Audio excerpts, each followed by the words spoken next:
El informe de la Mesa por la Verdad y la Justicia entra en su fase final de elaboración. Tras una etapa de depuración, se determinó 247 casos considerados como persecución política durante el gobierno anterior.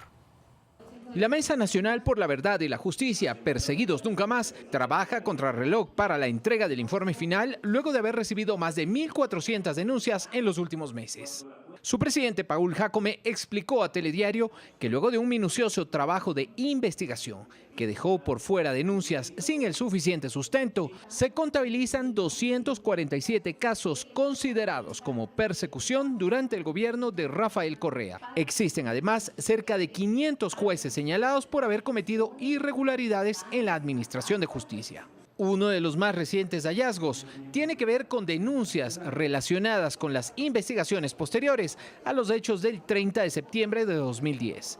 La meta es buscar una reparación integral de las víctimas de persecución política e impulsar reformas legales para evitar que hechos similares se repitan a futuro. La Mesa por la Verdad y la Justicia se puso como fecha tentativa el 28 de enero próximo para la entrega del informe final. El documento prevé ser entregado a las máximas autoridades de las funciones del Estado y también a la Comisión Interamericana de Derechos Humanos para su análisis. Néstor Aguilera, Telediario. Son las 7 de la mañana con un minuto. Está con nosotros Paul Jácome, presidente de la Mesa Nacional por la Verdad y la Justicia, Perseguidos Nunca Más. Buenos días, gracias por estar aquí. ¿Cuál es el criterio para definir qué es o qué ha sido un caso de persecución en el gobierno anterior? Buen día. Buenos días, Eduardo, y a todos quienes nos ven.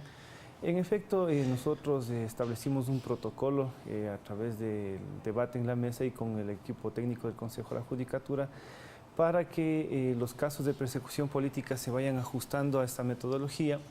En lo fundamental se ha definido como un caso de persecución política quienes han hecho uso de sus criterios de libertad de expresión, libertad de organización, y en lo fundamental han sido criminalizados, enjuiciados, penalizados por hacer ejercicio de la opinión política, de la libertad de expresión y el derecho a la organización. Esto encontramos fundamentalmente en casos como, por ejemplo, de defensa de los derechos humanos, de defensa de los derechos de la naturaleza. Y en lo fundamental es cuando la justicia ha venido actuando en función de criminalizar a todos ellos y utilizar todo el aparataje propagandístico para asesinar la imagen pública de aquellos dirigentes u organizaciones sociales para que puedan ellos tener una legitimidad en torno a la opinión pública para irlos procesando penalmente y en otros casos encarcelarlos. Permítame ir aclarando esto. 1.300, 1.430, poco más, de casos fueron recibidos de denuncias. Así es. Y quedaron, una vez se hizo esta depuración en aplicación de los criterios que usted señala, calificaron 247 peticiones. ¿Por qué se desechó el resto? A ver, una buena parte no están desechadas. Hay que aclarar a la opinión pública de que, en efecto, los protocolos, los procedimientos que estableció la mesa son bastante rigurosos. Es decir, si uno presenta la denuncia que es como perseguido político, tiene que sustentarlo documentadamente. En ese contexto se elaboró una ficha digital. Pero si me permite, aquí quiero llegar al punto. ¿Qué se entiende por persecución política? Exacto, lo que decía hace pocos segundos, es decir, por ejemplo, de que usted haya sido víctima de que al ejercer una denuncia contra la corrupción, por poner un ejemplo, y enseguida el Estado le planteó un juicio penal por haber hecho este ejercicio de opinión pública, o a su vez usted ejerció un derecho a la protesta social y fue catalogado como terrorista o saboteador. Entonces, estos aspectos... fue calificado. Exactamente, fue calificado, denunciado, calificado por el estado de propaganda y enjuiciado penalmente. Pero es que aquí hagamos una diferenciación. Si el presidente Rafael Correa en cualquiera de sus sabatinas insultaba a sus opositores, a todo aquel que adversaba sus posiciones como mandatario, ¿eso no se considera persecución o sí? Lo que pasa es que nosotros hemos determinado de que la persecución política fue sistemática y estructural. En la parte estructural actuó el Poder Ejecutivo articulado con los ministerios, con los funcionarios del Ejecutivo, la Secretaría Nacional de Inteligencia y el Estado de Propaganda. En el Estado de Propaganda se determinaba quién era la víctima, quién era el enemigo, no solo del gobierno, sino del pueblo, sino de la revolución ciudadana. Inmediatamente la justicia ecuatoriana actuaba en base a esa disposición que se dictaba en el Estado de Propaganda, sean estos enlaces sabatinos, cadenas nacionales o la prensa. Entonces Entonces, para calificar persecución, exactamente, tiene que haber actuado debe haber injerencia de la justicia, exactamente, en atención a este pedido implícito. Exactamente, debe haber injerencia del poder político del Estado y la justicia actuar de acuerdo a lo que el poder establecía. Entonces, por eso nosotros determinamos de que en este lapso de denuncias debía haber la documentación respectiva del caso. Entonces, muchos, por la rigurosidad del ingreso de esta documentación, no alcanzaron a ingresar toda su documentación, quedaron rezagados, y otros definitivamente no se ajustaban a estos criterios. Es por eso que quedaron 247 casos para el estudio y el análisis de la Mesa Nacional. Ahora, ¿qué deriva de todo esto? Más allá de la reivindicación de la posición de los denunciantes, y me refiero a que la persecución implica el uso de recursos públicos. Exactamente. Deriva esto patrones de comportamiento que hemos llamado nosotros. Por ejemplo, lo que acabamos de hablar hace pocos segundos. En primer lugar, alguien hizo ejercicio de una organización, de libertad de organización o libertad de expresión. Entonces, inmediatamente actuaba el estado de propaganda. Entonces decía, a este señor o a esta organización se lo enjuicia, se lo persigue o se lo sentencia. O si es que era declarado inocente, ¿por qué le declararon inocente? Justicia actúe. Entonces, actuaba el Poder Ejecutivo, sus ministros, los mandos intermedios y todo el aparataje político. Y a eso también se sumaba la actuación de la SENAIN. ¿Pero hay documentación sobre eso? Claro, hay documentación sobre esa situación, por eso es que nosotros nos atrevemos a plantear esta circunstancia.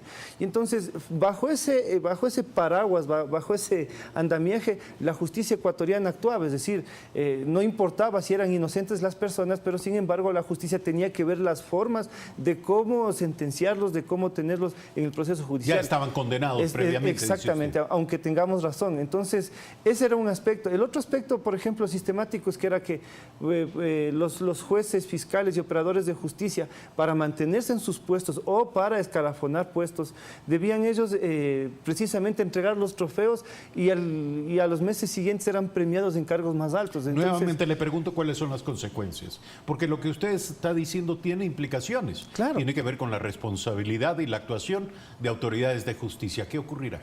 Es decir, ¿hasta dónde llegará el informe? Nosotros hemos determinado que alrededor de 500 jueces, fiscales y conjueces han tenido una actuación, digamos, poco transparente en lo que tiene que ver en estos casos específicos que han llegado a nuestra investigación, y en ese sentido hemos pedido que el Consejo de la Judicatura inicie con la Subdirección Nacional de Transparencia, de Control Disciplinario, puedan iniciar los procesos de investigación a todos estos operadores de justicia. Incluso hemos ayudado para que se inicie con los miembros de la Corte Nacional de Justicia, porque hay cerca de 14 jueces que están involucrados y que son parte de la Corte Nacional de Justicia.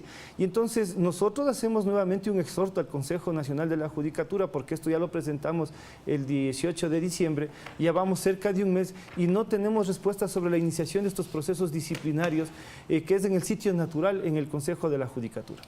Pero ¿no debe de alguna manera también recibir notificación de todo ello la Corte Nacional de Justicia? Por supuesto, por eso es que nosotros hemos planteado que ¿Por intermedio del Consejo de la Judicatura o de manera directa? Que es el Consejo Nacional de la Judicatura es el órgano natural en donde se inician las investigaciones sobre las actuaciones dudosas que se puedan establecer sobre jueces, fiscales o conjueces. Entonces, por eso es que nosotros hemos acudido a la misma institución para que sea ellos quienes organicen el proceso investigativo y desde ahí puedan también tener los jueces, fiscales y conjueces que han sido señalados en el trabajo de investigación de la mesa, tengan su propio derecho a la defensa. Concluyo, ¿alguno de los resultados de la investigación irá a parar a la Fiscalía?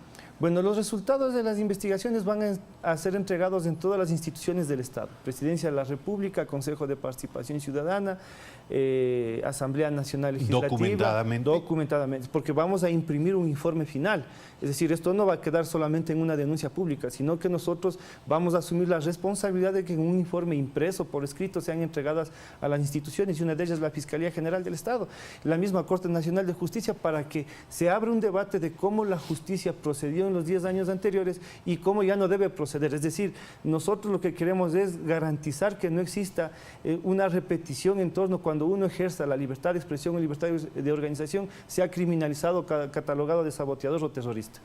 Hay que decir que entonces se pondrá a la cola de los centenares de procesos que esperan investigación en la Fiscalía. Bueno, nosotros, más allá de eso, planteamos hacer un debate público en el país, porque en el informe usted va a encontrar, y el pueblo ecuatoriano va a encontrar todos los patrones de comportamiento del sistema judicial ecuatoriano. Entonces, nosotros también planteamos llevar esta discusión a la Corte Interamericana de Derechos Humanos, también en estas jornadas de audiencias temáticas que suele realizar, para nosotros también exponer ahí cómo es que se actuó durante los 10 años anteriores en lo que tiene que ver a persecución política.